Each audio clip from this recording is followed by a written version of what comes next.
अपने मिशन में सफल होने के लिए आपको अपने लक्ष्य के प्रति एकचित समर्पण होना चाहिए। Hello everyone, a very warm welcome to all of you. So students, आज हम क्लास 10 साइंस के एमसीक्यू क्वेश्चंस देखेंगे। देखिए, पहला प्रश्न, ओम का नियम किसे कहते हैं?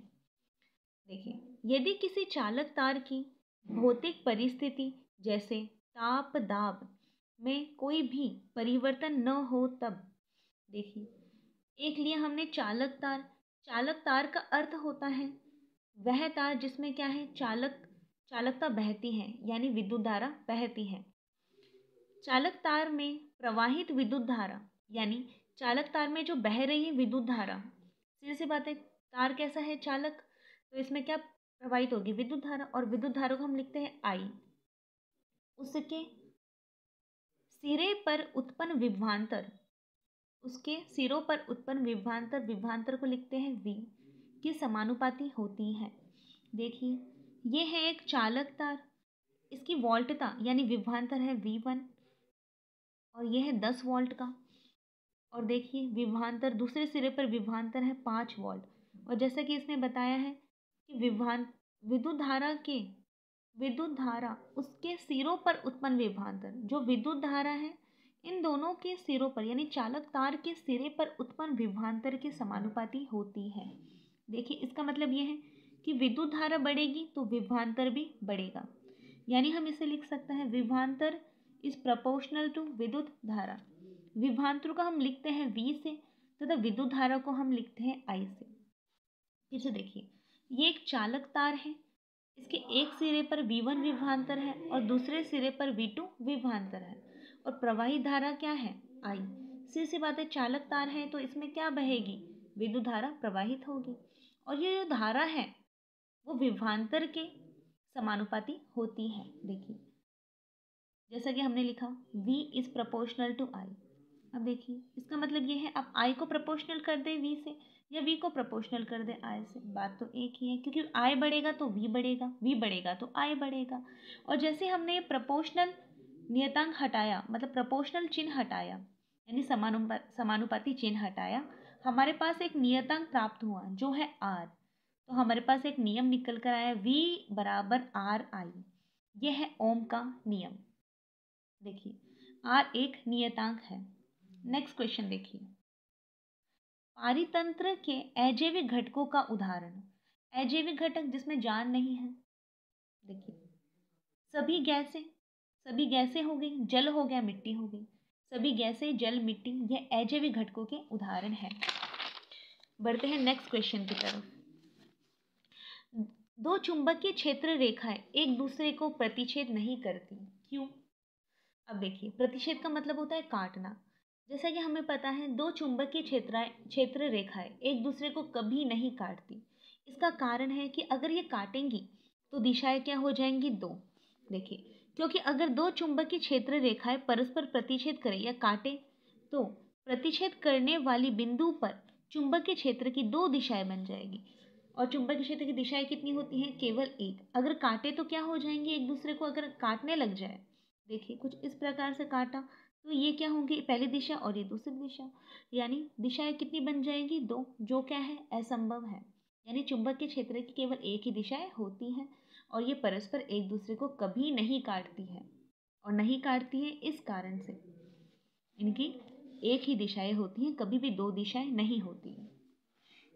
क्वेश्चन नंबर नेक्स्ट, जीवाश्म ईंधन के उपयोग से होने वाली हानि। अब देखिए स्टूडेंट्स, जीवाश्म ईंधन होते क्या है, पेट्रोलियम हो गया, कोयला हो गया और प्राकृतिक गैस।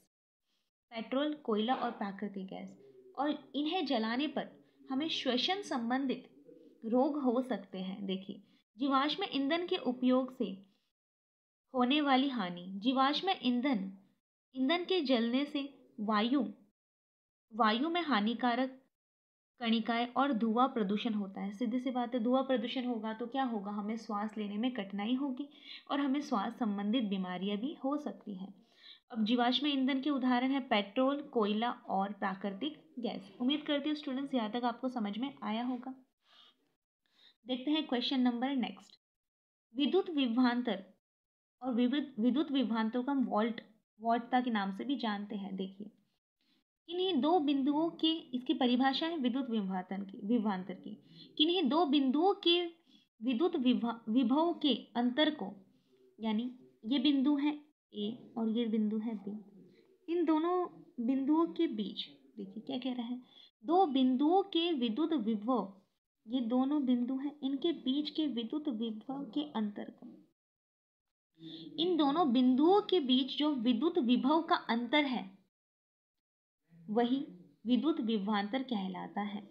यानी दो बिंदुओं के बीच विद्युत विभव के अंतर को विद्युत विभवांतर कहते हैं। देखिए, विद्युत विभवांतर का एसआई मात्रक होता है वोल्ट, क्योंकि विद्युत विभवांतर को वोल्टता भी लिखते हैं, इससे आपको याद हो जाएगा, इसे हम वोल्टता भी कहते हैं, तो इसका एसआई मात्रक क्या हो जाएगा, वोल्ट, इसे हम लिखेंगे वी से। ठीक है, आगे देखिए, अब देखिए समझ में आया होगा आपको। देखिए, दो बिंदु ए बिंदु और बी बिंदु के बीच के विद्युत विभव के अंतर, के बीच के विद्युत विभव के अंतर को क्या कहा जाएगा, विद्युत विभवांतर कहा जाएगा। और सीधी सी बात है, विभवांतर है, विद्युत विभवांतर, तो विभव का अंतर हो जाएगा, किसका अंतर हो जाएगा, विभव का अंतर हो जाएगा, और ये अंतर होगा दोनों बिंदुओं के बीच। विभवांतर से याद कर सकते हैं कि दोनों बिंदुओं के बीच किसका अंतर होगा, विभव का, किसका, विभव का। क्वेश्चन नंबर नेक्स्ट एंड आज का लास्ट क्वेश्चन, घरेलू विद्युत परिपथ कौन से क्रम में जोड़ते हैं। देखिए स्टूडेंट्स, जो घरेलू विद्युत परिपथ है वो समांतर क्रम में जोड़ते हैं। अब देखिए, हम इसे समांतर क्रम क्यों कहेंगे, जैसे कि दो बोर्ड हैं, देखिए घर में 2 बोर्ड 3 बोर्ड जितने भी होते हैं, अगर हमें लाइट बंद करना है तो हमें पता है ये इसका स्विच है, तो हम लाइट का स्विच बंद करेंगे तो सिर्फ लाइट ही बंद होगी, फैन बंद नहीं होगा। इसलिए हम कह सकते हैं कि घरेलू परिपथ हमेशा समांतर क्रम में जोड़ा जाता है। देखिए, समांतर क्रम में जोड़ते हैं, कौन से क्रम में जोड़ते हैं, घरेलू विद्युत परिपथ समांतर क्रम में, क्योंकि समांतर क्रम में जोड़ने से सभी उपकरणों की वोल्टता एक समान बनी रहती है। वोल्टता क्या होगी, बराबर, यानी यहाँ जितनी इलेक्ट्रिसिटी जाएगी वही यहाँ भी इतनी ही जाएगी। ठीक है, इलेक्ट्रिसिटी क्या होगी, समान फ्लो होगी। देखिए, वोल्टता एक समान बनी रहेगी, जितने भी उपकरण हैं, जितने भी डिवाइस हैं, उनमें वोल्टता समान बनी रहेगी, एक समान बनी रहेगी। समांतर क्रम में जोड़ने का मुख्य लाभ ये है, जैसा कि मैंने आपको बताया, अगर हमें फ़ैन बंद करना है तो हम फ़ैन का स्विच दबाएंगे और फैन ही बंद होगा, लाइट नहीं बंद होगी। इसे हम कह सकते हैं कि समांतर क्रम में जोड़े जाते हैं। समांतर क्रम में जोड़ने का मुख्य लाभ ये है कि एक परिपथ का स्विच बंद करने पर दूसरे पर कोई प्रभाव नहीं पड़ेगा। अभी हमें बंद करना है फैन, और फैन का स्विच ऑफ किया हमने, तो सिर्फ फैन ही बंद होगा, लाइट बंद नहीं होगी, यानी इसका क्या हुआ, प्रभाव नहीं पड़ा, दूसरे पर कोई प्रभाव नहीं पड़ा। सो उम्मीद करती हूँ स्टूडेंट्स, आज हमने जो प्रश्न पढ़े हैं आपको समझ में आए होंगे। ये बहुत ही ज़्यादा इम्पॉर्टेंट प्रश्न है, इन्हें याद कर लीजिएगा। सो आज के लिए बस इतना ही, फिर मिलते हैं नेक्स्ट क्लास में।